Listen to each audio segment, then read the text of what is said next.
जय हिंद साथियों, विजेता स्टडी में आपका स्वागत है। दोस्तों, आज बिहार पुलिस के लिए खास करके मद्य निषेध कक्षपाल और उसके बाद चलंत दस्ता सिपाही के लिए जो भर्ती आई है, जिसका एग्जाम जो है आपको जून में होने वाली है। जून में इसका एग्जाम ऑर्गेनाइज किया जाएगा। अभी यह डेट शेड्यूल नहीं हुआ है कि प्रथम सप्ताह में होगा कि अंतिम सप्ताह में होगा, लेकिन उसके पहले जो मिली हुई समय है, इसको गोल्डन चांस की तरह इस्तेमाल करके उस एग्जाम में बहुत अच्छा खासा परफॉर्मेंस कर सकते हैं।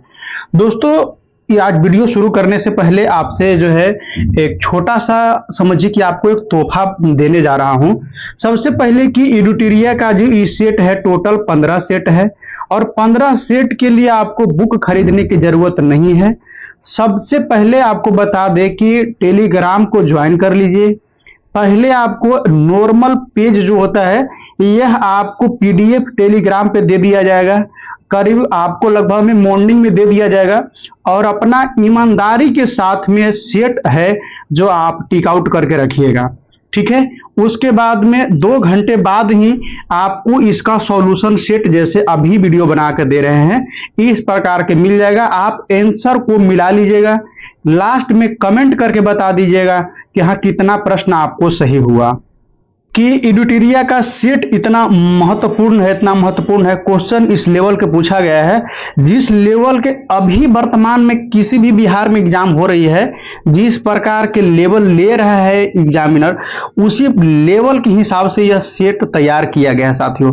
तो नो डाउट एकदम एडुटेरिया सबसे परफेक्ट सेट है, इससे बेहतर कोई सेट हो नहीं सकता है।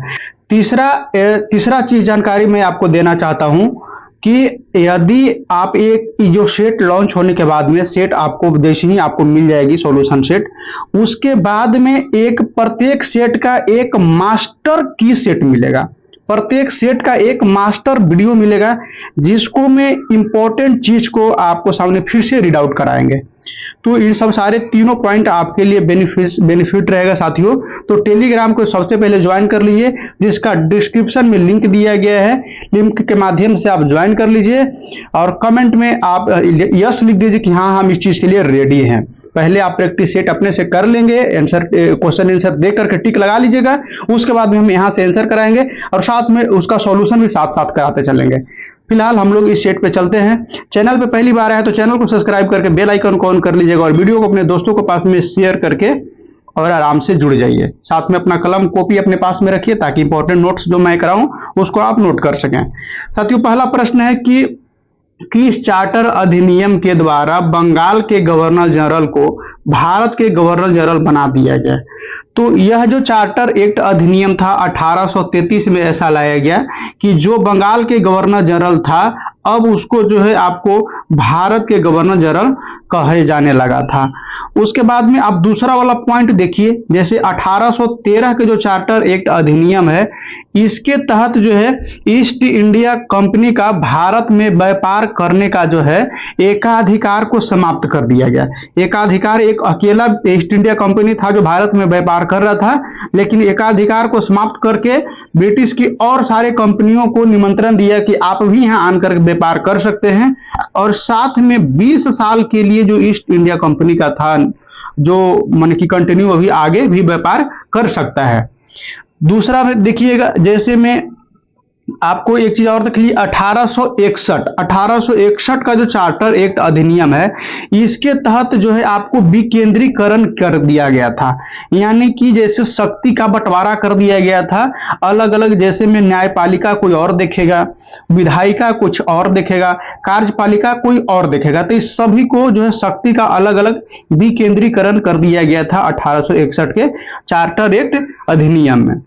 उसके बाद में देखिएगा, जैसे में 1853 की जो चार्टर एक्ट अधिनियम है, इसके तहत जो है आपको ईस्ट इंडिया कंपनी का जो है, जो इसमें है आपको बंगाल के शासन के जो अधीन था, वह जो है आपको उसका जो एरिया बढ़ा दिया गया, 3 वो और प्रेसिडेंसी को दे दिया कि बंगाल के साथ साथ में जो है अब ये और दूसरा 3 चीज पे बंबई मद्रास पे भी शासन चलाएगा, ऐसा बात इसमें था। चलिए दूसरा नंबर प्रश्न आप लोग के सामने है साथियों कि सूची 1 को सूची 2 से मिलान करना है। देखिए स्पेशल मैं बता दूं कि सूची 1 से सूची 2 में मिलान करने वाली या कथन से कारण वाला जो प्रश्न है अभी के एग्जाम में ज्यादा ट्रेंड है साथियों, इसलिए इसको मिस मत करिएगा, स्क्रीनशॉट कर लीजिएगा और इसको रिपीट जरूर करते रहिएगा, समझे। क्योंकि इसको में आप 3 से 4 पॉइंट दिया जाता है, जिसको में से 1 से 2 पॉइंट भी अगर आपको मिल जाता है तो 80% संभावना होता है कि सही आंसर आप लगा सकते हैं। ठीक है, तो सूची 1 अनुसूची दिया गया है और उसका प्रावधान दिया गया है कि कौन सा अनुसूची में किसका प्रावधान किया गया है। और ये वाले ऑप्शन में द्वितीय अनुसूची जो है आपको वेतन, पेंशन और भत्ता का प्रावधान किया गया है। तृतीय अनुसूची में है जो शपथ ग्रहण की बात कहा गया है। छठी अनुसूची में है जो आपको यह जनजातियों की जो है अपना अपना क्षेत्र में प्रशासन करने का क्षेत्राधिकार दिया है। और 8वीं अनुसूची आपने जाने हैं बहुत बार प्रश्न पूछा है कि यह भाषाई का प्रावधान किया गया है 8वीं अनुसूची में। इस हिसाब से अगर आप मिलान करके देखते हैं तो पहला ऑप्शन ही आपको एकदम सही मिलान हो जाएगा। ऊपर को ऑप्शन को कर देते हैं तो पहला ऑप्शन ही जो है आपको यह सही जवाब हो जाएगा साथियों, इस पे आपको टिक कर लेना है। दूसरी चीज में और एडिशनल में नोट करिएगा, जैसे सब 7वां है, 7वां में आपको संघ सूची, राज सूची और समवर्ती सूची की बात किया गया है। फिर आपको 9वां अनुसूची में देखिएगा, 9वां में बात किया गया भूमि सुधार के काम हुआ था। और 10वां में है जो दल बदल कानून इसको में बनाया गया था, दल बदल विरोधी कानून है, दल बदल देखिएगा। तीसरा नंबर प्रश्न है, तीसरा नंबर प्रश्न है साथियों कि संसदीय प्रणाली में राष्ट्रपति द्वारा विधीय, न्यायिक एवं जो है आपातकालीन शक्तियां का उपयोग वास्तव में किसकी सलाह पर करती है।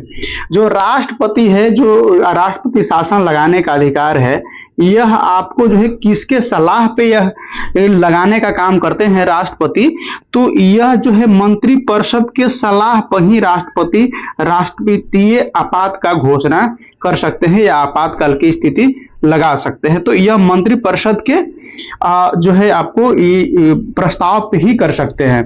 आगे देखिएगा, जैसे में आप याद रखिएगा कि सबसे पहले कि ये आपातकाल की जो राष्ट्रपति के पास में शक्ति दिया गया है, यह अनुच्छेद जो है आपको अनुच्छेद 74 के तहत ये शक्तियां दिया गया है। 74 के 1 है साथियों, ध्यान रखिए 74 के 1 है।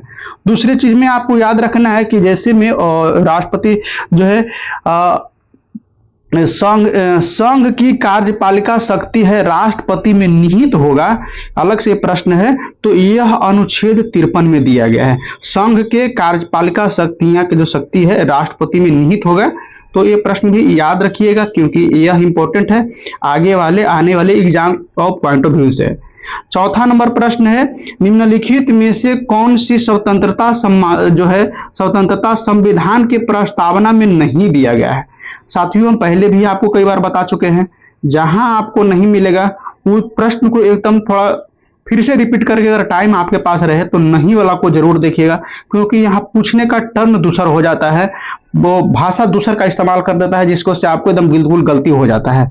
साथियों इसको में से देखिएगा, जैसे संविधान के प्रस्तावना में अभिव्यक्ति की आजादी दिया गया है, धर्म की उपासना की बात कहा गया है, विश्वास की बात कहा गया है, स्वेच्छा से अपना कोई भी धर्म अपना सकता है ऐसा बात कहा गया है, अपना विचार रख सकता है ये भी बात कहा गया है, प्रतिष्ठा और अवसर की समता की भी बात कहा गया है, सभी को अवसर मिलना चाहिए, तो ये सब सारी बात है।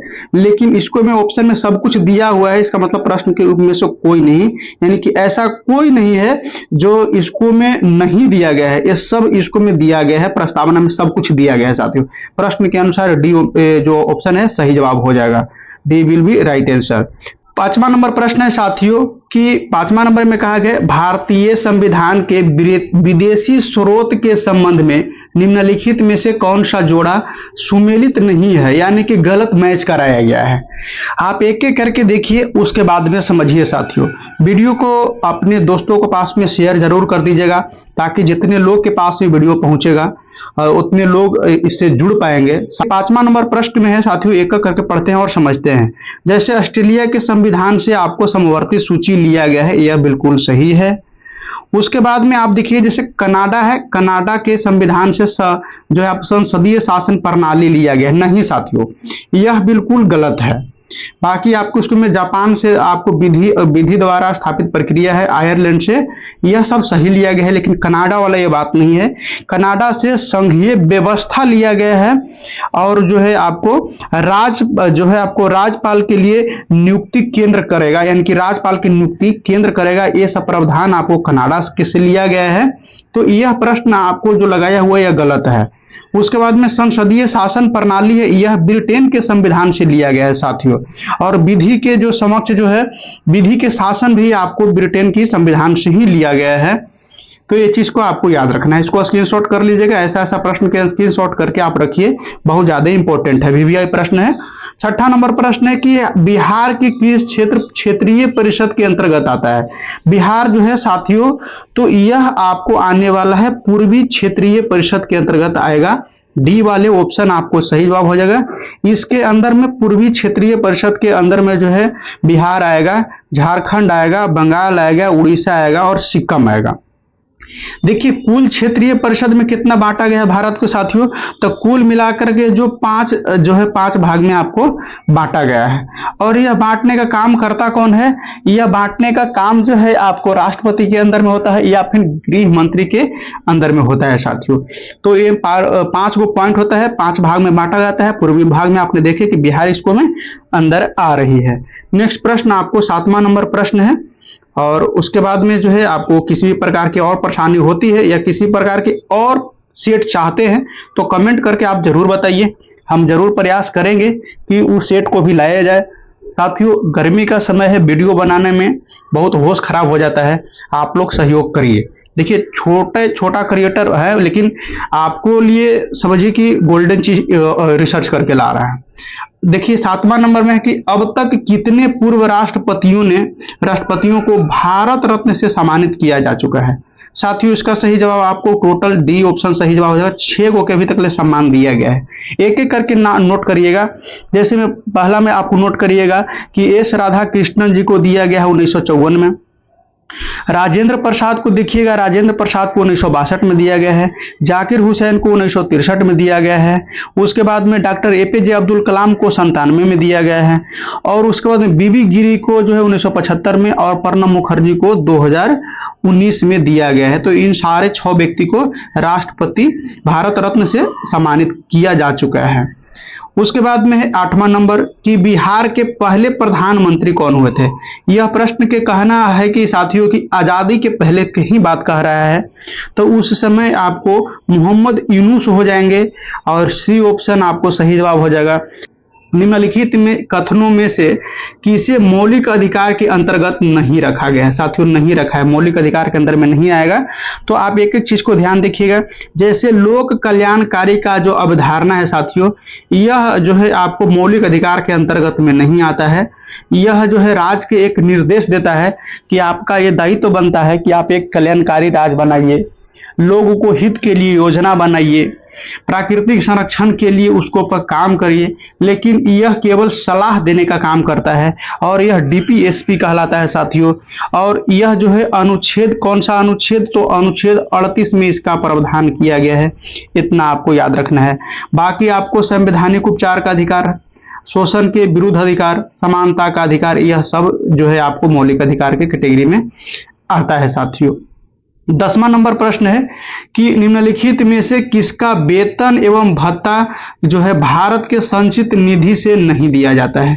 यानी कि किसका पेंशन है, किसका पेमेंट है, वह भारत के संचित निधि से नहीं दिया जाएगा साथियों। इसको में सही जवाब आपको देखिएगा।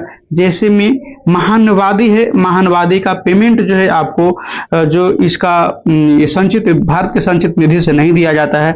बाकी राष्ट्रपति, उपराष्ट्रपति, लोकसभा उपाध्यक्ष और लोकसभा अध्यक्ष, नियंत्रक एवं महालेखा परीक्षक। उसके बाद में आप याद है कि सर्वोच्च न्यायालय और उच्च न्यायालय के जो न्यायाधीश होते हैं, इन सभी का पेमेंट जो है भारत के संचित निधि से दिया जाता है। तो इसे भी आपको याद रखना है, बहुत इंपॉर्टेंट है, वीवीआई प्रश्न है। 11 नंबर है कि आपातकाल के संबंध में निम्नलिखित कथनों में से कौन सा असत्य है, यानी कि कौन सा गलत दिया गया है साथियों। एक एक करके समझेंगे। जैसे राष्ट्रीय आपात का घोषणा राष्ट्रपति द्वारा किया जाता है, बात से घोषणा राष्ट्रपति के द्वारा ही किया जाता है। उसके बाद में देखिएगा, और यह राष्ट्र तृतीय आपात का जो घोषणा होगा यह अनुच्छेद 352 के तहत होता है। उसके बाद में देखिएगा कि राष्ट्रीय आपात के समय राज्य सरकार निलंबित हो जाता है। नहीं साथियों, निलंबित नहीं हो जाता है, बस केवल सारा अधिकार को छीन लिया जाता है। राज्य का सरकार कुछ नहीं अपने से निर्णय ले सकता है। यह सब निर्णय जो है यह संघीय कार्यपालिका के अधीन आ जाती है। यह राज्यपाल मुख्यमंत्री राज्य का कुछ नहीं कर सकता है, कुछ निर्णय नहीं ले सकता है साथियों। यानी कि अपना अनुसार देखें तो प्रश्न के अनुसार हम लोग का जो है आपको बी वाला ऑप्शन ही आपको सही जवाब हो जाएगा। उसके बाद में अंतिम बार राष्ट्रीय आपात का घोषणा जो है 1975 में हुआ था, और वित्तीय आपात का उद्घोषण अनुच्छेद 360 में होता है। बिल्कुल सही है। और अभी तक एक भी बार वित्तीय जो है आपको आपात नहीं लगा है साथियों, यह भी प्रश्न में आपको पूछा गया है। 12 नंबर प्रश्न आप लोग के सामने है कि नवपाषाणिक काल में चावल की खेती की प्राचीनतम साक्ष्य किस स्थल से प्राप्त हुआ है। दिए गए ऑप्शन के अनुसार अगर देखें साथियों तो कोल्डिहवा से आपको प्राप्त हुआ है। सी वाले ऑप्शन आपको सही जवाब हो जाएगा। कोल्डिहवा इलाहाबाद के पास में पड़ता है। उसके बाद में एक चिरांद स्थल याद रखिएगा जो बिहार में पड़ता है, और यह जो है नवपाषाणिक काल स्थल के रूप में भी यह चर्चित है साथियों, यह भी आपको याद रखना है। 13 नंबर प्रश्न है, निम्नलिखित में से हड़प्पा कालीन नगर एवं नदियों का कौन सा जोड़ा सुमेलित नहीं है साथियों, यानी कि सही नहीं मैच कराया गया है। तो इसको मैं मोहनजोदाड़ो सिंधु पर सही है, रोपड़ सतलज पे सही है, रंगपुर मादर नदी पे सही है, लेकिन आलमगीरपुर आलमगीरपुर जो है आपको यह घग्घर पे नहीं है, यह गलत दिया गया है। आलमगीरपुर आपको जो है आपको हिंडन नदी पे है, यह ध्यान रखिएगा। आपको डी वाले ऑप्शन प्रश्न के अनुसार सही जवाब हो जाएगा। उसके बाद में 14 नंबर प्रश्न है साथियों। 14 नंबर प्रश्न आप लोग के सामने है, आप लोग भी कमेंट करके जरूर बताइए। देखिए 14 नंबर है कि समुद्रगुप्त द्वारा चलाए गए सोने का सिक्कों में सर्वाधिक लोकप्रिय कौन सा सिक्का था। तो यह आपको सिक्का ध्यान रखिएगा जिसपे धनुर्धर छपा था, उस वाले सिक्का सबसे प्रचलित था, इसको शौर्यता का प्रतीक था, सबसे ज्यादा इस पे विजय हुआ था, इसीलिए यह चलाया गया था। डी वाले ऑप्शन आपको सही जवाब हो जाएगा। देखिए समुद्रगुप्त को एक याद रखिएगा कि भारत के नेपोलियन भी कहा जाता है साथियों। और उसके बाद में देखिएगा कि समुद्रगुप्त ने कुल मिलाकर के 6 प्रकार के सिक्का चलाया था। आगे है 15 नंबर प्रश्न है, एकदम इंपॉर्टेंट प्रश्न है कि 10 राजाओं का जो युद्ध का वर्णन ऋग्वेद के किस मंडल में मिलता है। 10 राजाओं का युद्ध का वर्णन आपको सी ऑप्शन 7वें मंडल में मिलता है साथियों। और यह जो है पुरुषनी नदी के किनारे लड़ा गया था। यह लड़ा गया था सुदास और 10 और व्यक्ति थे, वो 10 के बीच में एक तरफ 10 व्यक्ति और एक तरफ सुदास थे, इनको बीच में लड़ा गया था और उसमें सुदास विजय हुए थे। यह इंपॉर्टेंट फैक्ट है साथियों। 16 नंबर प्रश्न है, सूची 1 को सूची 2 से सुमेलित करना है। एक तरफ आपको शासक दिया गया है, दूसरा तरफ उसका वंश दिया गया है साथियों। एक एक करके हम लोग देखते हैं क्या सही जवाब हो जाएगा। जैसे में आपको देखिए कि देवराय प्रथम यह संगम वंश के थे, एकदम बिल्कुल सही है। नरसिंह तो यह जो है सालू वंश का थे। आपको कृष्णदेवराय तुलु वंश के थे, और जो है आपको तिरुमल है जो आपको अराविंडू वंश के थे। तो यह आपको सब सीधा सीधा मिल गया साथियों। इसके अनुसार देखें तो आपको पहला वाला ऑप्शन ही सही जवाब हो जाएगा। A will be right answer. इसको स्क्रीनशॉट करके रखिए क्योंकि ऐसा प्रश्न आपको आएगा ही आएगा साथियों। देखिए 17 नंबर है कि फ्रांसीसियों की पहली कोठी जो है भारत में कहाँ खोली गई थी। फ्रांसीसी ने सबसे पहला कोठी है आपको सूरत में आन के खोला था। उस समय टाइम आपको 1668 था साथियों, 1668 में आन करके खोला था। और उसके बाद दूसरा वाला अगर पूछ दिया जाए कि दूसरा वाला फ्रांसीसी कोठी कहाँ खोला था, तो यह आपको मुसेलीपट्टनम में खोला था। यह 1968 के आसपास में, 1668 के ही आसपास में दोनों खोला गया था साथियों। उसके बाद में एक चीज और याद रखिएगा कि फ्रांसीसी जो है यह भारत में सबसे अंत में आने वाला है और सबसे अंत में आने वाली कंपनी है, यह आपको याद रखना है। और उसके बाद छोटा सा पॉइंट आप याद रखिएगा कि सबसे पहले पुर्तगाल, उसके बाद डच, उसके बाद अंग्रेज, उसके बाद फ्रांसीसी भारत में आपके आन करके अपना निवेश किया था। 18 नंबर प्रश्न आप लोग के सामने है कि निम्न में से किसने कहा था कि कांग्रेस क्षय रोग से मरने वाली है। यह कथन किसका है साथियों? तो यह जो कथन है आपको अरविंद घोष का है। ये वाले ऑप्शन आपको सही जवाब है।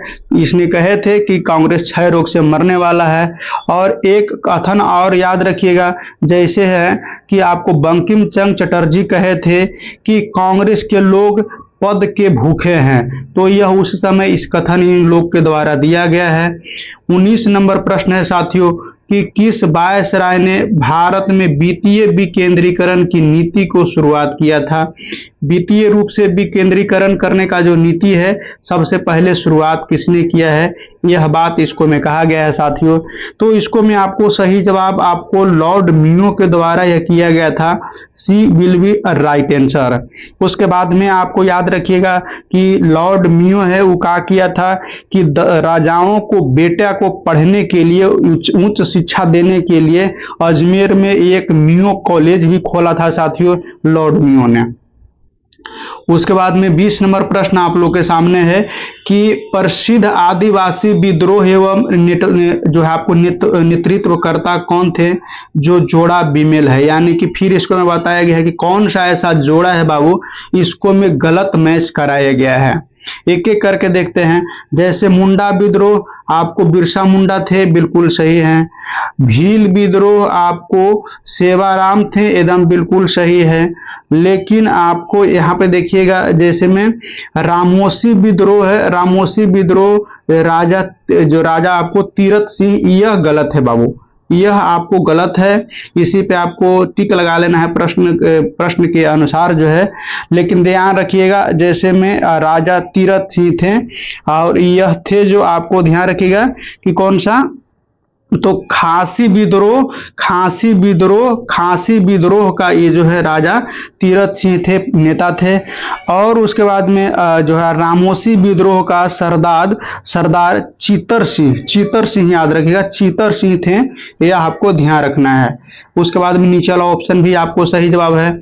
21 नंबर है कि 1857 के विद्रोह को किसने एक सामंतवादी प्रतिक्रिया जो है आपको माना था। किसका मानना था कि 1857 के विद्रोह जो हुआ था वह एक सामंतवादी की प्रक्रिया है। तो यह जो है आपको के मालसेन द्वारा माना गया था। डी वाला ऑप्शन आपको सही जवाब है। और उसके बाद में आपको देखिएगा जैसे में आपको डॉक्टर, पहला वाला ऑप्शन डॉक्टर ईश्वरी प्रसाद कहे थे कि यह स्वतंत्रता संग्राम है।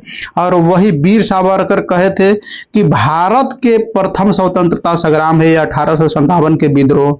और उसके बाद में डिजरेली कहा था कि यह राष्ट्रीय विद्रोह है। तो इन अलग अलग व्यक्ति द्वारा अलग अलग बात कहा गया था जो आपको परीक्षा के हिसाब से इंपॉर्टेंट था साथियों, उसको रिसर्च करके आप लोग के सामने प्रस्तुत करने का काम किए हैं। आप लोग लाइक करिए, सपोर्ट करिए ताकि और इससे डीपली लेकर के आए। और एक नया सीरीज लेकर के आ रहे हैं जिसको मैं प्रैक्टिस सेट का मास्टर की, यानी कि सभी में वो सभी प्रैक्टिस सेट में वो काम करेगा साथियों, यह आपको जरूर देखना है। इसके बाद में वही वीडियो मिलेगा। 22 नंबर है निम्नलिखित में से कौन सा कथन गलत है, यानी कि असत्य है बाबू।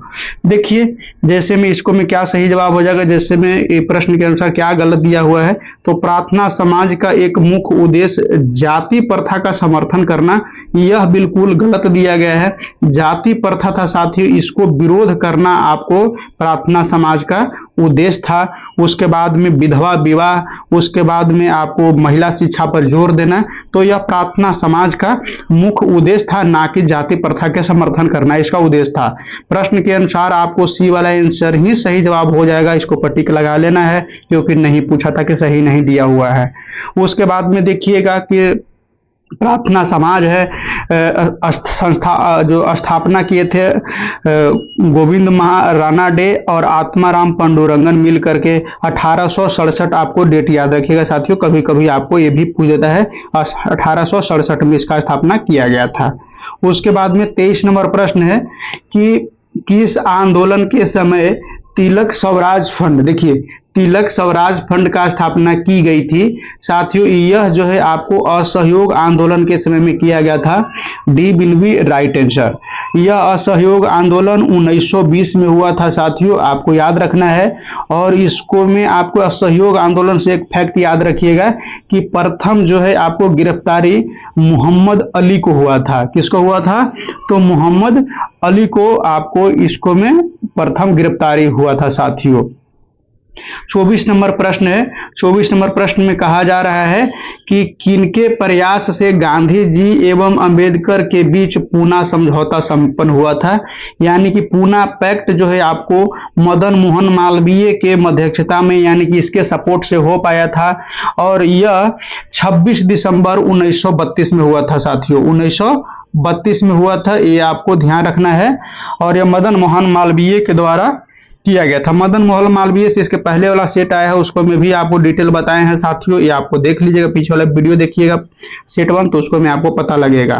25 नंबर में है कि भारत के सर्वोच्च न्यायालय किस राज्य सरकार के जो आपको सारंडा वन क्षेत्र को वन अभयारण्य घोषित करने का निर्देश दिया है। तो यह जो है आपको यह झारखंड में पड़ता है, झारखंड के सिंहभूम जिले में पड़ता है साथियों, जिसको जो है आपको सारंडा वन को वन क्षेत्र वन अभयारण्य क्षेत्र घोषित करने का निर्देश दिया गया है। डी वाले ऑप्शन आपको सही जवाब हो जाएगा। छोटा सा पॉइंट याद रखिएगा कि वन जीव जो अभयारण्य है, वन जीव अभयारण्य जो इसका नियम जो आया था, कानून जो आया था, तो यह 1972 में आया था। यह अधिनियम कब आया था? तो वन्यजीव अभयारण्य का जो अधिनियम है 1972 में आया था। कई बार प्रश्न में पूछा गया है साथियों। 26 नंबर प्रश्न है कि वैद्य शरण जो राजा रमन जिनका हाल ही में निधन हो गया है, किस क्षेत्र के प्रमुख रूप से जुड़े हुए थे? तो यह जो थे आपको कंप्यूटर विज्ञान से जुड़े हुए थे। करेंट अफेयर का प्रश्न है, एडिटोरिया का करेंट अफेयर बहुत माहिर होता है साथियों, एक भी मिस नहीं करना है। प्रश्न एग्जाम में प्रश्न जो है यहीं से आएगा। सतीश कुमार ने कितनी बार 27 नंबर प्रश्न है साथियों कि नीतीश कुमार ने कितनी बार बिहार के मुख्यमंत्री के रूप में शपथ लेकर इतिहास रच दिया है, जो राज्य के राजनीतिक परिदृश्य में एक नया रिकॉर्ड कायम करने का काम किया है। कुल मिलाकर के नीतीश जी 10वीं बार शपथ ग्रहण ले चुके हैं। 10वीं बार का जो शपथ ग्रहण है 20 नवंबर 2025 को लिया गया था साथियों। अभी यह जो है अपना सीएम के पद छोड़ करके और उसके बाद में राज्यसभा चले गए हैं। बीजेपी की सरकार के साथ में इनका सरकार मर्ज होकर के चल रही है। अब इसके बाद में बिहार की दुर्दशा देखने के लिए आप लोग तैयार होइए। अभी हाल ही में एक सूचना आई है कि बिहार सरकार के पास खजाना में इतना खाली हो चुका है कि अब यह वर्ल्ड बैंक से, आरबीआई से यह लोन ले रहा है बूढ़े आदमी को पेंशन देने के लिए। यह लोन ले रही है पेंशन भुगतान करने के लिए। इतना हालात खराब होने जा रहा है। दूसरे चीज में नीतीश कुमार जो है यह 10वीं बार शपथ ग्रहण लेकर के वर्ल्ड बुक ऑफ रिकॉर्ड में भी अपना एक सर्टिफिकेट प्राप्त कर चुके हैं साथियों, यानी कि गिनीज वर्ल्ड बुक रिकॉर्ड में अपना ये नाम दर्ज करा चुके हैं। 28 नंबर प्रश्न है कि फातिमा बोस ने 74वां मिस यूनिवर्स का खिताब जीता और वह किस देश के प्रतिनिधित्व कर रही थी? तो यह प्रतिनिधित्व कर रही थी मैक्सिको की कर रही थी। डी वाले ऑप्शन आपको सही जवाब हो जाएगा। आपको मिस यूनिवर्स का हिंदी में अगर नाम दे दिया जाएगा तो अंतर्राष्ट्रीय सौंदर्य प्रतियोगिता होता है साथी। सौंदर्य मतलब कि सुंदरता होता है, ठीक है। तो आपको कभी कभी हिंदी में दे देगा तो आपको परेशान हो जाइएगा। 29 नंबर है कि मिस्र में कौन सा राज्य जो है आपको 29 नंबर में है कि निम्न में कौन सा राज्य जो है भारत में अत्यधिक गरीबी उन्मूलन करने वाला जो है आपको पहला राज्य बन गया है? साथियों यह पहला राज्य आपको केरल का बन गया है। गरीबी उन्मूलन के मतलब कि गरीबी रेखा से, अत्यधिक गरीबी से उसको बाहर निकालने का काम किया है। तो डी वाले ऑप्शन सही जवाब हो जाएगा। यह घोषणा कब हुआ है? 1 नवंबर 2025 को हुआ है साथियों।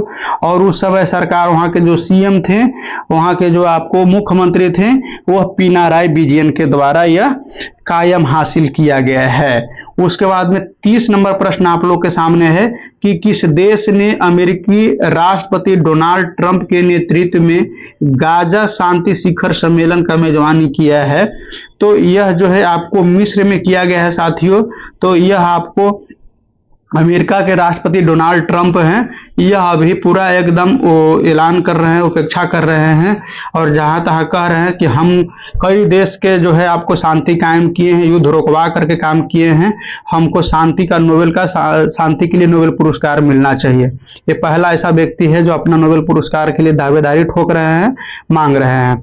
दूसरा चीज में देखिएगा कि यह जो आपको शिखर सम्मेलन हुआ था, यह कारण था कि इजराइल और फिलिस्तीन के बीच में संघर्ष चल रहा था, उसको में यह जो है आपको शांति स्थापित करने का काम के लिए शिखर सम्मेलन किया गया था साथियों।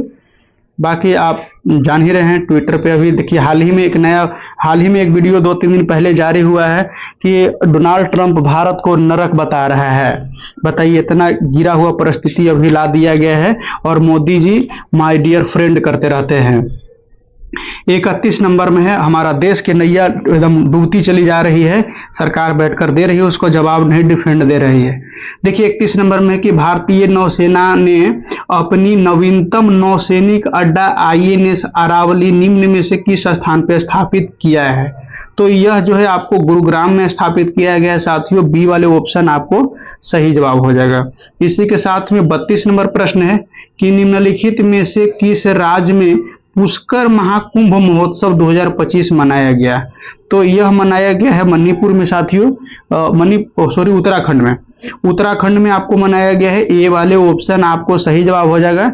अब छोटा सा कंफ्यूजन याद रखिएगा कि पुष्कर महाकुंभ है वह आपको उत्तराखंड में मनाया जाता है यह पर्व, और यह जो है आपको सरस्वती और अलकनंदा नदी के जो संगम पे यह मनाया जाता है। और उसके बाद में देखिएगा स्थान पड़ता है उत्तराखंड के चमोली जिला के जो है आपको माना गांव के पास में यह पड़ता है। छोटा सा पॉइंट एक और याद रखिएगा, पुष्कर अगर महाकुंभ हटा करके मेला दे दे तो यह आपको चला जाएगा बाबू, ध्यान रखना है। तो यह राजस्थान में चला जाएगा। पुष्कर मेला बोल दे तो राजस्थान में चला जाएगा। शब्द का खेल समझिएगा, ऐसा ही आपको प्रश्न आपको डाइवर्जन करके दिया जाता है अभी के एग्जाम में। देखिए राज्य वित्त सचिव का 35वां जो है आपको सम्मेलन निम्नलिखित में से किस शहर में आयोजित किया गया। तो यह आयोजित आपको किया गया है साथियों। तो ध्यान रखना है, इसका सही जवाब आपको मुंबई हो जाएगा, यानी कि D will be right answer. 34 number प्रश्न आप लोग के सम्मुख है। 34 नंबर में कहा गया है कि किस राज्य सरकार ने जो आपको भोगेश्वर बरुआ राष्ट्रीय खेल पुरस्कार शुरू किया गया है। तो यह किस सरकार के द्वारा किया गया साथियों। तो यह असम के द्वारा किया गया है। डी वाले ऑप्शन सही जवाब है। डी वाले ऑप्शन आपको टिक लगा लेना है। यह कब हुआ था बाबू। तो यह आपको 1666 में जो है आपको एशियाई खेल में स्वर्ण पदक जीते थे, उन्हीं के सम्मान में यह शुरू किया गया है। और यह पहले ऐसे एथलेटिक्स थे जो स्वर्ण पदक एथलेटिक्स के क्षेत्र में जीत करके लाए थे साथियों। डी वाले ऑप्शन आपको सही जवाब हो जाएगा। 35 नंबर है। 35 नंबर में कौन सा राज्य 100% डिजिटल साक्षरता हासिल करने वाला भारत का पहला राज्य बन गया है, यानी डिजिटल साक्षर में कौन सबसे आगे हो गया है। तो वह आपको केरल है। देखिए डिजिटल साक्षर में भी आगे है साथियों, पढ़ाई के क्षेत्र में भी, एजुकेशन के क्षेत्र में सबसे प्रथम है। यह आपको याद रखिएगा, शुरू से ही केरल जो है आपको इस क्षेत्र में अच्छा काम कर रही है। उसके बाद में आप देखिएगा 36 नंबर प्रश्न है। 36 नंबर प्रश्न में है कि 36 नंबर के राष्ट्रीय पर्यावरण अभियांत्रिकी की अनुसंधान संस्थान यानी कि NEERI का स्थापना कब किया गया था। यह स्थापना है साथियों आपको 1958 में किया गया था। ए ऑप्शन आपको सही जवाब हो जाएगा। A will be right answer. 37 नंबर प्रश्न है कि निम्न में से किस राज्य या केंद्र शासित प्रदेश में वन्य जीव अभयारण्य की संख्या सर्वाधिक है। बहुत इंपॉर्टेंट प्रश्न है। इस हिसाब से आपको देखेंगे तो अंडमान और निकोबार में सबसे अधिक है। अब दो परिस्थिति जानिए। सबसे पहले मार्च 2025 के रिपोर्ट के अनुसार भारत में कुल 573 जो है आपको वन्य जीव अभयारण्य हैं, जिसको में से अंडमान और निकोबार में टोटल 96 गो है साथियों, और उसके बाद में यह केंद्र शासित प्रदेश के हिसाब से भी सही हो जाएगा। दूसरा चीज में देखिए कि राज्य के हिसाब से देखेंगे तो आपको महाराष्ट्र के पास में 49 गो है, जो सबसे अधिक राज्यों में सबसे अधिक है। उसके बाद में आपको देखिएगा जैसे गुजरात के कच्छ भी है, यह आपको क्षेत्रफल के हिसाब से हो जाएगा बाबू। गुजरात के जो कच्छ वाला क्षेत्र है, यह वन्य जीव अभयारण्य जो है क्षेत्रफल के हिसाब से सबसे बड़ा क्षेत्र रखता है, आपको इस हिसाब से याद रखना है। 38 नंबर में है राष्ट्रीय पंचायती राज दिवस किस तिथि को मनाया जाता है? तो यह मनाया जाता है आपको 24 अप्रैल को मनाया जाता है। ये वाले ऑप्शन आपको सही जवाब हो जाएगा। और यह पंचायती राज जो है, यानी कि पंचायती राज का जो मान्यता मिला था, तो यह 73वां संविधान संशोधन 1992 में मिला था, और इसका जो है आपको लागू 24 अप्रैल 1993 को इसको लागू कर दिया गया था साथियों। तब से यह अब तक चला आ रहा है।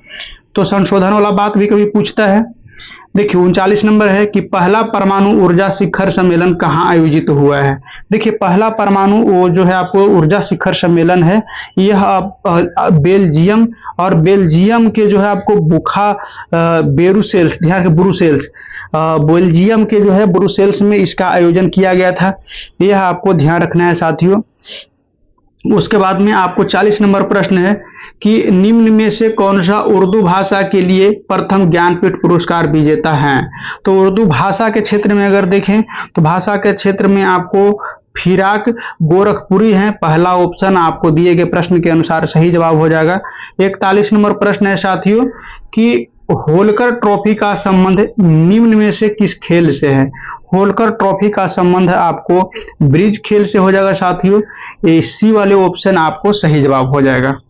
इसी के साथ में आगे वाला बढ़ते हैं। 41 के बाद में 42 नंबर प्रश्न है, इसको में इंग्लिश भी दिया गया है, हिंदी भी दिया गया है, और मैथ भी दिया गया है, रीजनिंग भी दिया गया है। यानी जिस हिसाब से जिस लेवल से एग्जाम पूछती है बीएसएससी, उस हिसाब से बना करके तैयारी किया गया है। आगे बने रहिए, वो सब को ही देख करके ही जाना है। और एक चीज बता रहे हैं कि वीडियो को जब तक ले अंत तक नहीं देखिएगा, आपको जो है पूरा पकड़ नहीं बनने वाला साथियों। आधा अधूरा ज्ञान आपको आधा सफलता ही दिलाएगा। आधा सफलता क्या होता है? आधा तो सफलता होता ही नहीं है, तो आधा अधूरा रास्ते में लटक करके रह जाइएगा। वीडियो को अंत तक देखिए। प्रसिद्ध जो है आपको भजन जो है आपको सोपारी का संबंध किस वाद्य यंत्र से है? भजन सोपारी का संबंध आपको हो जाएगा साथियों, तो यह आपको संतूर वादक थे। ये वाले ऑप्शन आपको सही जवाब थे। उसके बाद में आपको 43 नंबर में है कि पाखुली, देखिए ध्यान रखना है कि पाखु पिल्ला लोक नृत्य जो है संबंध किस राज्य से है? पाखु पिल्ला लोक नृत्य आपको मिजोरम से हो जाएगा बाबू। बी वाले ऑप्शन पे आपको एकदम टिक लगा लेना है, सही जवाब है। 44 नंबर में है कि संसद द्वारा जो है आपको पारित 3 नए आपराधिक कानून को भारत में किस दिन लागू किया गया था? देखिए लागू किया गया था बाबू 1 जुलाई 2024 को, 1 जुलाई 2024 को। ए वाले ऑप्शन सही जवाब हो जाएगा। देखिए एक चीज है, लागू जो है आपको संशोधन के 1 साल बाद में ही लागू होता है। नियम जब बन जाता है 1 साल बाद में ही देखिएगा, अधिकतर कहीं भी देखिएगा तो मिलेगा। राष्ट्रीय एड्स नियंत्रण कार्यक्रम का शुरुआत किस वर्ष की गई थी? तो यह जो आपको किया गया था, ध्यान रखना है, इसके लिए सही जवाब 1992 में हो जाएगा। पहला ऑप्शन आपको सही जवाब है। उसके बाद में 46 नंबर में है कि सुपर कंडक्टर के आविष्कार निम्न में से कौन थे? तो आविष्कारक सुपर कंडक्टर का इंपॉर्टेंट प्रश्न है आपको। एच जो आपको कामरेलिंग, एच जो है आपको कामरेलिंग थे। ए वाले ऑप्शन आपको सही जवाब है। अब यहां से देखिए 3 से 4 प्रश्न जो है आपको इंग्लिश का मिलेगा। इंग्लिश का प्रश्न को भी देखिए बहुत अच्छा खासा भूमिका रहता है साथियों। देखिए जो आपको formally put and into A system, और उसके बाद में प्रैक्टिस और institution, select the appropriate on word situation. One word situation है, इसको में क्या होगा साथियों? तो इसको में देखिएगा अबोली से हो जाएगा। डी वाले ऑप्शन आपको टिक लगा लेना है। 48 नंबर है, थोड़ा सा और छोटा कर दें, शायद आपको कट जाएगा तो फिर दिक्कत होगा। 48 नंबर में है कि सिलेक्ट द जो अप्रोप्रिएट आइटम और फ्रेज है, तो इसको में आपको किट्टी, तो किट्टी जो है आपको किट्टी कॉर्नर का क्या होगा? तो यह आपको सही जवाब इसके लिए देखिए क्या हो जाएगा। इसका फ्रेज बनने वाला है क्या? इसका फ्रेज आपको बनेगा साथियों कि थिंग्स लोकटेक जो है आपको थिंग्स लोकटेक जो आपको diagonally opposite side each other, यानी डी वाले ऑप्शन पे आपको टिक लगा लेना है। एक बार आप देख लीजिएगा। उसके बाद में 49 नंबर है, कह रहा है कि ए पर्सन हु हेल्प जो एनी अदर इन क्राइम, इसको में क्या सही जवाब हो जाएगा? तो यह आपको जो है ए वाले ऑप्शन आपको सही जवाब हो जाएगा। फटाफट थोड़ा आगे बढ़ते हैं। 50 नंबर में है कि एन जो है आपको आर्टिस्टिक जो वर्क इस 50 नंबर प्रश्न है साथियों। 50 नंबर प्रश्न के लिए आपको जो है 50 नंबर प्रश्न के लिए आपको बी वाले ऑप्शन सही जवाब हो जाएगा। बी वाले ऑप्शन आपको सही जवाब हो जाएगा। उसके बाद में 51 नंबर प्रश्न है, बिहार का कुल भौगोलिक क्षेत्रफल है।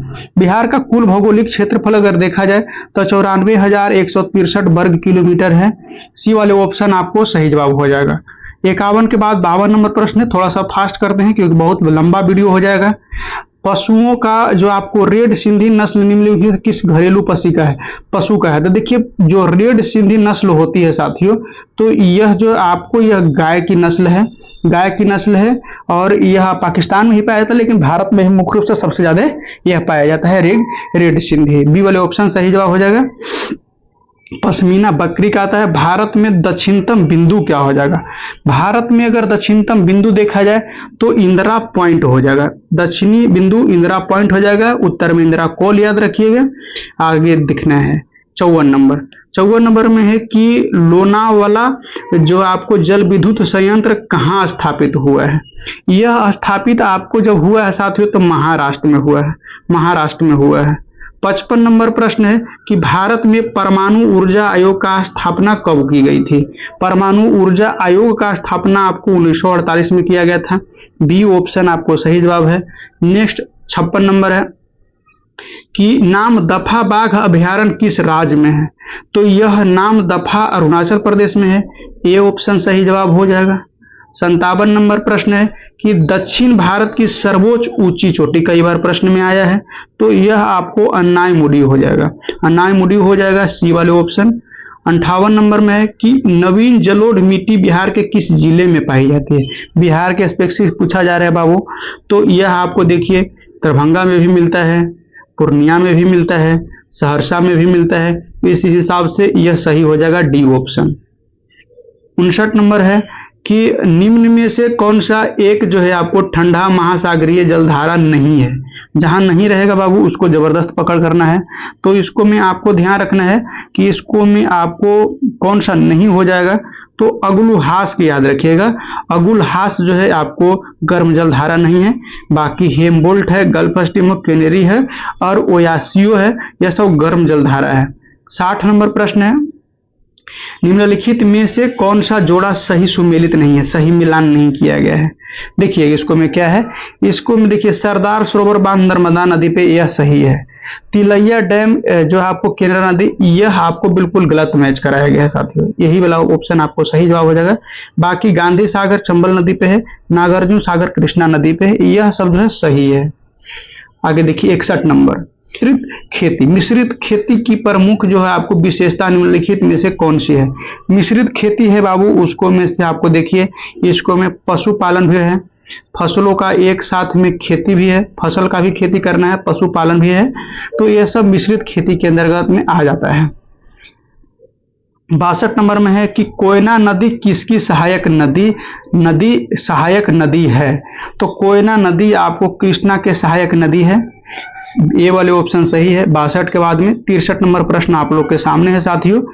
63 नंबर आप लोग के सामने है, और उसके बाद में टेस्ट खत्म होने जाने के बाद में, वीडियो खत्म होने के बाद में आप कमेंट करके जरूर बताइएगा आपको कितना प्रश्न सही हुआ है। 63 है, शीत ऋतु में भारत में उत्तर भाग में जो है किस कारण वर्षा होती है? तो शीत ऋतु है तो यह आपको पश्चिमी विक्षोभ के कारण होगा, यानी कि ठंडा में होने वाली वर्षा है, या पश्चिमी विक्षोभ के कारण होता है साथियों। भारत में सबसे अधिक जो वर्षा है दक्षिण पश्चिम मानसून से भारत में सबसे अधिक वर्षा होती है। आगे देखिएगा 64 नंबर में है साथियों कि रासायनिक परिवर्तन में निम्न में से कौन सी घटना हो सकती है? रासायनिक परिवर्तन में क्या हो जाएगा कि जैसे रंग में परिवर्तन हो जाता है, किसी गैस को बन जाना, यानी कि किसी अभिक्रिया करके दो चीज से अभिक्रिया करके गैस बन गया है, रासायनिक परिवर्तन हो गया। ऊष्मा और प्रकाश उत्सर्जन करना यह रासायनिक क्रिया में होता है। तो उपयुक्त सभी सही जवाब हो जाएगा, यानी कि रासायनिक प्रक्रिया में यह सब घटना होती है। सूची 1 को सूची 2 से सुमेलित करना है। देखिए क्या दिया गया है, जैसे में आपको देखिए नायलॉन क्या है, तो नायलॉन जो है बाबू एक प्रकार के फाइबर है, और पीवीसी क्या है, पीवीसी बाबू एक प्रकार के थर्मोप्लास्टिक है, और वेकेलाइट क्या है बाबू, तो वेकेलाइट आपको थर्मोसेटिंग प्लास्टिक है। दोनों में फर्क देखिएगा। तो इस हिसाब से प्रश्न आपको जो है बी वाला ऑप्शन सही जवाब हो जाएगा। इसको स्क्रीनशॉट कर लीजिएगा, इंपॉर्टेंट है। 66 नंबर में है कि विद्युत शक्ति का एसआई मात्रक क्या होता है? विद्युत शक्ति का मात्रक आ जाएगा तो वाट हो जाएगा, धारा के बात आएगा तो एम्पियर हो जाएगा, ऊर्जा के मात्रक होगा तो जूल हो जाएगा। आगे देखिएगा 67 है, हरगोविंद खुराना को किस आविष्कार के लिए सम्मानित किया गया था? हरविंद खुराना को जो है आपको जीन का संश्लेषण करने के लिए इनको सम्मानित किया गया था। 68 नंबर है कि जीवाश्म ईंधन प्राप्त होता है। जीवाश्म ईंधन जो है आपको साथियों प्राप्त होता है, तो यह आपको देखिए कि जीवित जीव और मृत जीव के जो अवशेष हैं, ये दोनों से आपको जीवाश्म ईंधन प्राप्त होता है। डी वाले ऑप्शन आपको सही जवाब हो जाएगा। उसके बाद में है एम्फीबिया क्या है? तो एम्फीबिया आपको बनाता है साथियों, तो यह जो है आपको जल एवं स्थल दोनों पर ही रह सकने वाली पशु हैं, उसको एम्फीबिया जो है आपको बताता है। आगे देखिए 70 नंबर प्रश्न है कि मशरूम में पाए जाने वाला पोषण जो आपको साधन क्या है? तो उसमें मृत जीवी पोषण पाया जाता है साथियों, ये ऑप्शन आपको सही जवाब है। उसके बाद में है 71 नंबर। 71 नंबर आप लोग के सामने है, क्या सही जवाब होगा आप लोग भी कमेंट करके बताइए। पेंडुलम की तीव्रता जो है आपको पेंडुलम की घड़ी की जो तीव्रता है गति से चल सकती है, तो सबसे अधिक गति से चल सकती है साथियों। तो यह आपको कौन सा गर्मी के समय होगा या ठंडा के? तो यह आपको शीतकाल के समय आएगा, ठंडा के समय, उस समय जो है आपको यह तीव्र से चल पाता है, यानी तेजी से चल पाता है, ध्यान रखेंगे। उसके बाद में देखिए 72 नंबर में है ऊष्मीय आयनन सिद्धांत एक महत्वपूर्ण देन है। यह किसका देन है ऊष्मीय आयनन? तो आपको M.N. साहा की देन है, याद रखिएगा, अनजान क्वेश्चन लग रहा है। 73 नंबर में है ताप बढ़ने के साथ द्रव की श्यानता क्या होगा? जब ताप बढ़ाया जाएगा साथियों तो द्रव की श्यानता है वह घट जाता है, द्रव की श्यानता है वह घट जाता है। बी ऑप्शन सही जवाब हो जाएगा। वीडियो को अपने दोस्तों के पास में जरूर शेयर करते रहिए, वीडियो को शेयर करते रहिए और कमेंट मारिए। 74 नंबर में है कि कोशिकाओं में मौजूद जेली जैसा तरल पदार्थ क्या होता है? तो यह तरल पदार्थ जो है आपको साइटोप्लाज्म होता है। डी वाले ऑप्शन आपको सही जवाब हो जाएगा। 75 नंबर है कि निम्नलिखित वैज्ञानिकों में से कौन सा अपने बेटे के साथ भौतिक नोबेल पुरस्कार जो साथ में मिला था? दोनों एक साथ में मिला था, तो विलियम जो है आपको हेनरी ब्रेक को मिला था। सी वाले ऑप्शन आपको सही जवाब है। उसके बाद में 76 नंबर है कि एक सितार में किस प्रकार की ध्वनि उत्पन्न होगी? सितार जो है सितार जो बजता है तो उसको भी जो ध्वनि उत्पन्न होगा साथियों, तो आपको ध्यान रखना है। तो इसको में है कि अप्रमागी एवं अनुप्रस्थ। तो अनुप्रस्थ आपको याद रखिए, छोटी आपको अनुप्रस्थ ध्वनि जो है आपको निकलती है, प्रग्रामी नहीं अपग्रामी होता है, अप्रग्रामी होता है। आगे ध्यान रखना, ए वाला ऑप्शन सही जवाब है। उसके बाद 77 नंबर में है कि किसी ध्वनि की तीव्रता को कम करने के लिए हमें क्या करना चाहिए? ध्वनि की तीव्रता है साथियों, यह जो है आपको देखिएगा, ध्वनि के कंपन और आयाम को कम कर दीजिए तो ध्वनि की तीव्रता जो है आपको यह कम हो जाएगा। सी वाले ऑप्शन सही जवाब है। 78 नंबर है कि आधुनिक जो है आपको आधुनिक आनुवंशिकी के जनक का उपाधि पहले वाला सेट में, इसके पहले वाला सेट में हम आपको बताए हैं साथियों। 78 नंबर के लिए ग्रेगरी जॉन मेडल हो जाएगा। मेडल ने मटर के पौधा पर इसका प्रयोग किया था। 79 नंबर है, 79 नंबर में कि पुष्प के केंद्रीय भाग को क्या कहा जाएगा? पुष्प के केंद्र में जो है आपको स्त्री केसर रहता है, बी वाला यानी कि मदा वाला भाग है। बी ऑप्शन आपको सही जवाब हो जाएगा। 80 नंबर है कि मरुस्थलीय पौधे की कुछ विशेषताएं निम्नलिखित है। तो मरुस्थलीय पौधे के आपको विशेषताएं में देखें तो इसको में देखिए कि वे पोषण उत्सर्जन के माध्यम से बहुत कम पानी खाते हैं, सही है, और इनकी जड़ में मिट्टी बहुत गहराई तक बढ़ जाती है, यह बिल्कुल सही है। यानी कि प्रश्न अगर देखे जाए तो आपको डी वाले ऑप्शन सही जवाब हो जाएगा, यानी कि केवल 3 और 4 ही इसको में सही दिया गया है, बाकी सही नहीं दिया गया है। 81 नंबर प्रश्न आप लोग के सामने है साथियों।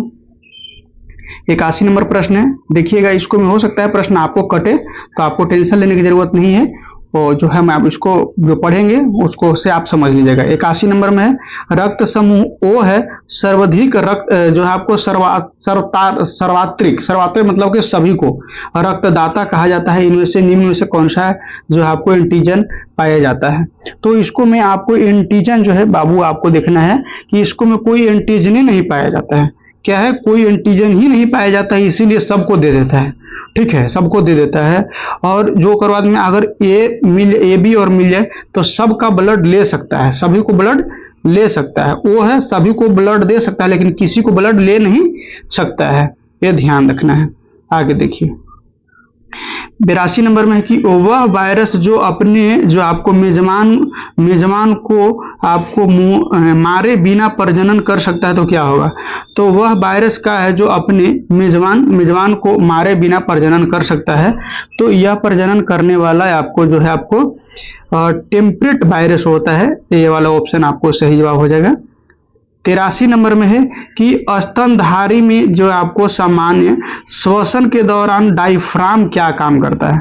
तो डायफ्राम क्या होता है, तो डायफ्राम जो होता है साथियों इसको में देखिएगा तो इसको में आपको धनुषाकार भी होता है और नीचे जो आपको धंसा हुआ होता भी है, चपटा भी होता है। तो यह आपको इन सभी ऑप्शन में से सभी हो जाएगा।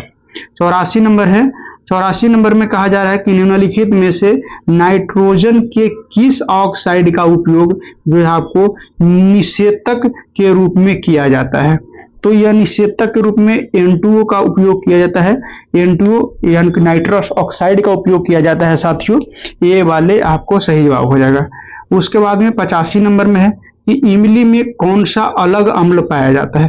तो जो इमली में कौन सा अम्ल पाया जाएगा साथियों 85 नंबर के लिए, तो देखिए इमली में आपको टार्ट्रिक होता है, बाकी आपको जो है दूध में लैक्ट्रिक होता है, यह आपको पहले वाला सेट में भी पूरा डिटेल बताया है। 86 नंबर में है कि कार्नेलाइट निम्नलिखित में से किसका अयस्क है। तो यह अयस्क आपको मैग्नीशियम का हो जाएगा, डी ऑप्शन इसके पहले वाला सेम सेट में आया है प्रश्न बाबू। 87 नंबर में है सूची 1 को सूची 2 से मिलान करना है। देखिए क्या है, जैसे में कौन सी क्रांति किसके उपज पे प्रभाव पड़ा था, ये है। जैसे धूसर क्रांति है, यह इसमें उर्वरक पे अधिक उत्पादन किया गया था। गुलाबी क्रांति है, यह प्याज और उत्पादन के लिए है। उसके बाद में रजत क्रांति है, इसको में अंडा उत्पादन पे जोर दिया गया था। लाल क्रांति में टमाटर और मांस उत्पादन की वृद्धि हुई है। हरित क्रांति में खाद्यान्न जो है आपको खाने वाला पे जो सबसे ज्यादा फोकस रहा है, जैसे चावल गेहूं पे। नगद आरक्षित अनुपात CRR क्या है, कैश रिजर्व रेशियो। CRR का मतलब कैश रिजर्व रेशियो होता है, कई बार आपको कैश रिजर्व रेशियो ही प्रश्न में पूछ देता है इंग्लिश में। देखिए यह जो है साथियों की जमा राशि का अंश जो बैंक के पास में रहता है, हर बैंक के अपने जमा राशि RBI के पास में रखना पड़ता है, उसी को आपको CRR कहा जाता है। उसके बाद में देखिएगा साथियों 88 के बाद में 89 नंबर है। 89 नंबर प्रश्न आप लोग के सामने है, देखिए क्या सही जवाब होगा। इसको में है कि कृषि विपणन प्रणाली में सुधार के लिए भारत सरकार द्वारा अपनाया गया नीतिगत उपाय क्या है। तो यह कृषि प्रणाली में सुधार के लिए नीतिगत उपाय, देखिए सार्वजनिक वितरण प्रणाली, ये भी सही है। न्यूनतम समर्थन मूल्य भी देना, ये भी सही है, कृषि से संबंधित है। बफर स्टॉक का रख रखाव करना, ये भी सही है। तो इनमें से लगभग में सभी सही जवाब हो जाएगा, डी ऑप्शन आपको सही जवाब है। 90 नंबर प्रश्न है कि मुद्रास्फीति के कारण किसके लाभ होता है। जब मुद्रास्फीति होता है तो इसको में जो आपको ऋणी जो व्यक्ति कर्जा लिया है उसको फायदा हो जाता है, माफ हो जाता है। 91 नंबर है कि भारत में पहली जनसंख्या नीति का घोषणा कब की गई थी। तो यह कब किया गया था, 1976 में किया गया था, ये वाले ऑप्शन आपको सही जवाब है। 92 नंबर है कि निम्नलिखित में से कौन प्रेम शब्द का पर्यायवाची नहीं है। यानी कि प्रेम शब्द का पर्यायवाची नहीं होगा साथियों। तो प्रेम का पर्यायवाची जो है आपको नहीं होने वाला है। तो प्रेम का घिरना जो है आपको यह पर्यायवाची ना होकर के इसका अपोजिट उल्टा हो जाता है। क्या हो जाता है? पर्यायवाची उल्टा हो जाता है। तो पर्यायवाची नहीं है। जैसे प्रेम, प्रणय, प्रति, अनुराग, यह सब प्रेम का ही शब्द का भाग है। आगे देखिए 93 नंबर। 93 नंबर की भरपेट किस जो है आपको समास का उदाहरण है? तो यह जो आपको हो जाएगा अवयवी भाव समास का जो हो जाएगा भरपेट। 94 नंबर है। 94 नंबर है कि वेदोक्त शब्द का संधि विच्छेद क्या होगा? इसमें वेद जोड़ उक्त होता है। वेद जोड़ उक्त यानी कि पहला ऑप्शन सही जवाब हो जाएगा। और 95 नंबर है। 95 नंबर में कहा गया है कि निम्न में से किन्हें आधुनिक भारत के प्रथम राष्ट्रवादी कवि माना जाता है? तो यह राष्ट्रवादी कवि जो है यह आपको जो आप वो हेनरी डिरेजियो को माना जाता है। हेनरी डिरेजियो को माना जाता है, यह ध्यान रखिएगा। 95 के बाद में 96 नंबर प्रश्न है साथियों। अब यहाँ से जो मैथ है, मैथ का कैलकुलेशन तो है, 3-4 प्रश्न रहेगा, उसका कैलकुलेशन आपको करना पड़ेगा। जब पीडीएफ डाउनलोड कर लीजिएगा उसमें से कर लीजिएगा। हालांकि इसमें से बता देते हैं, जैसे में आपको देखिए 1 रुपया 50 पैसा और 20 पैसा ऐसे रखिएगा, सबको पैसा में बदल देना है। इसको बदलिएगा तो 100 पैसा हो जाएगा, 100 हो जाएगा। आप देखिए अब इसको बाद में कितना के अनुपात में? 2, 6 और 15 के अनुपात में दिया गया है।